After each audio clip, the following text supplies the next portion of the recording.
Hello, welcome back. Captain Nosh back here, and today we're going to be looking at a replay on the Object 705, which is a Tier 9 Russian heavy tank.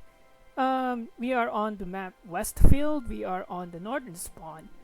And what makes this game really good for us is, firstly, we are top tier, which is very good when you're Tier 9 because, let's face it, Tier 9s in World of Tanks, when they're top tier, they are just pure monsters. They are pure monsters.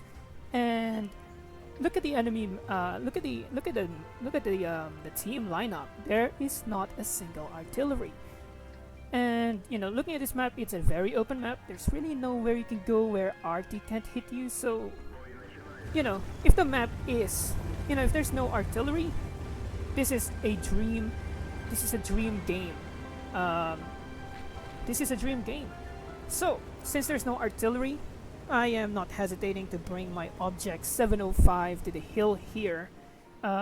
Reason being, even though I don't have gun depression, just the fact that there's no artillery will really make it easier for me to scale around the hill and try to find shots at enemy tanks. So, going to the hill, if there was artillery, this would be a very risky play for us because not only are we trying to find the angles to, make our gun depression work, RT will be raining shells on us and stunning us. So right immediately a T-30 comes out. I try to shoot him. He gets killed. He shoots us back with HE. We were lucky over there. Could have been an AP round. We would have lost almost half of our health.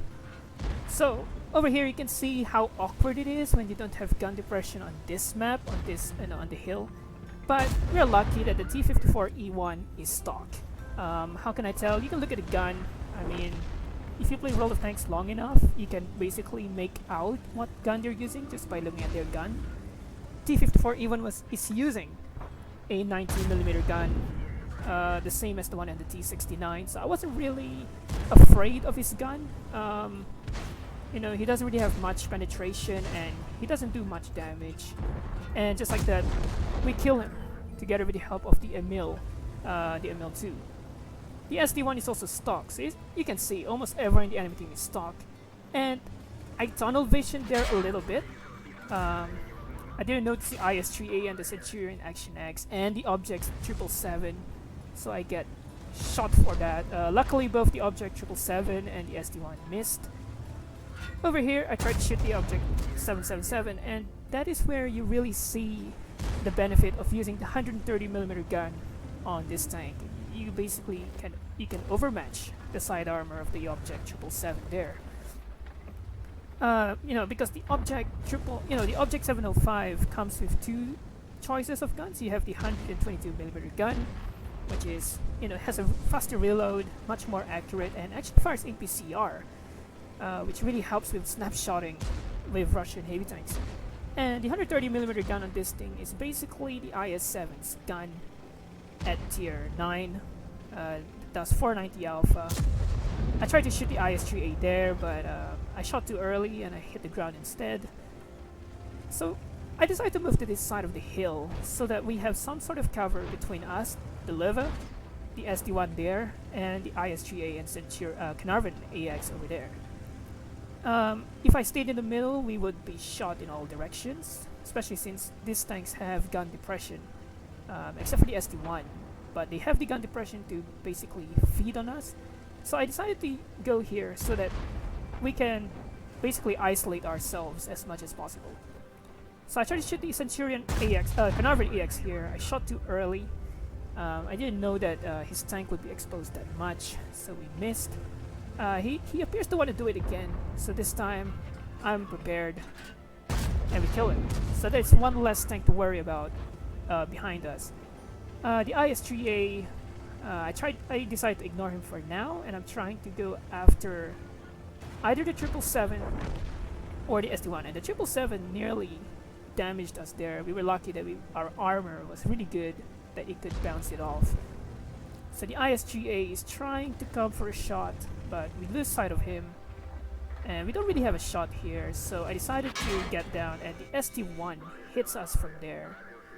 I wasn't paying attention. So now we have it. The IS-3A is overexposed. I snap a shot into him. and he's not gonna like it. He's down to one shot.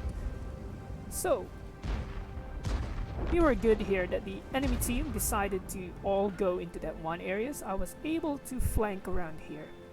The 777 doesn't seem to be paying attention because he is more preoccupied by the Emil-2 and the AE Phase 1 over there. So I take my time to go around this small hound over here, and just like that we can get a shot into the 777 easy, flush on the side for 194. The 130mm gun on the Object 705 is such a dream to play with, such a fun gun. We go for a cheeky shot on the lever here under the dead T-54E1. He didn't expect that, I guess. Now the stock SD1 is alone. He's stock. He can't really do much. He might even be using the IS-3 gun. So he is as stock as he can be. At least he's not using stock gun. We put a shell at the side of his turret, which is the stock turret it's not really that well armored. So I took the shot. The Conway kills the Emil-2 there, so we know that the TDs are there. I mean, that's the only place where they can be. And then now we can see the Object 430 and the Lorraine 40T is also in the middle now in the open. I'm trying to be careful here because I don't want the TDs to jump on us here. Both the Conway and the GSOR 1008, both of them have good gun depression, and they have good guns as well. They pack a hit, they pack damage.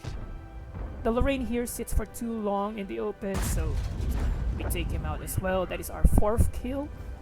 So now we start making our way towards the GSOR and the Conway. They are behind there. The GSOR, we have to be careful of him because he has an autoloader, and each shot does about 360 damage or 390, you can't remember.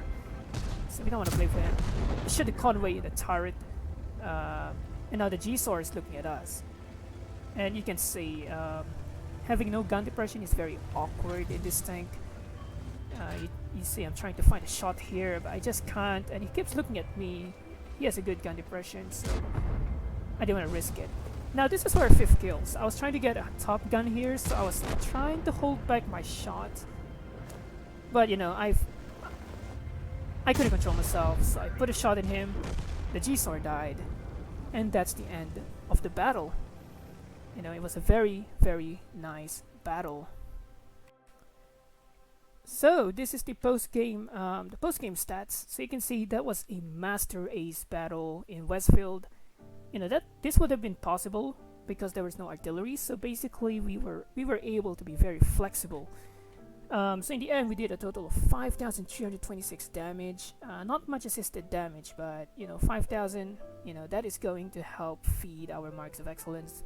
When I did this battle, we reached 81.92, so we're very near to the 2nd mark. We finished top 1 in XP, top 1 in damage, so we get the high caliber medal, which is always really good.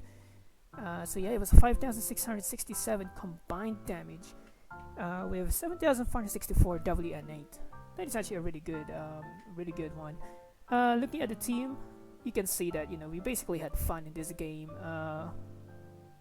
The damage we did is basically twice of almost every other people. If we take it one by one, we did twice as much as the AE Phase 1, we did twice as much as the Tortoise. Basically, this was a game for us. 1,364 base XP without a premium account. That's good. That's actually very good. And finally we go to the detailed report. We still made some credits. We still made 56,000 credits with the premium account, and that means we also get 8,977 added to our reserve stock. As you can see in this battle, we only blocked 1 damage. To be frank, the enemy team wasn't really being good. They were ignoring us a lot. Only the 777 actually bothered to try and shoot at us, and we managed to bounce him off. That was the 440 from him. And being on a premium account, that was a 2046 2046 base experience for us because we got a multiplier. And especially in this one, we actually completed HD 15 for the Stug 4. This is a new account basically on the Russian server. I actually play on the Asian server. I'm currently grinding up the object 705A, if that is not obvious yet. And you know, HD15 was just to cause, receive, and block a total of 4,000 HP of damage. And you know, they do it with honors. We had to cause 20% of the total amount of damage caused by your team, and destroy all enemy vehicles, or capture or defend the base. So you know, we completed this mission with honors. Very easy. This was my first attempt on trying to complete HD15, and yeah, it was a really good match. So you know, 705A. Oh wait, this is not 705A. The 705. It's a very good tank. I would actually be doing a review video on this tank tomorrow. I will be doing it with both the 122mm gun and the 130mm gun to really show you the difference between using both guns. Both guns are very similar. The only difference that the 130mm basically allows you to overmatch more armor, and you know, you can have fun doing 490 alpha damage guaranteed, because the 122mm does 440 damage. So yeah, this was a good game. There was no artillery. It was in our favor. The enemy team, they weren't really the best. They made it easy for us. And yeah, 705A, this was a dream team. So you know, I hope you all enjoyed the replay. I enjoyed this replay, and I enjoyed playing that battle earlier today. Such a fun battle, you know. You don't get those kind of battles a lot. Every battle is 3 artillery, so when you get a battle with no artillery, like no enemy artillery at all, it's basically just, you know, a time to have fun. You know, we were just lucky our team was the better one, so we were able to exploit that fun. So yes, thanks for watching the video. I'll see you next time, probably with the 705 review. So yeah, thanks for watching, and see you all next time.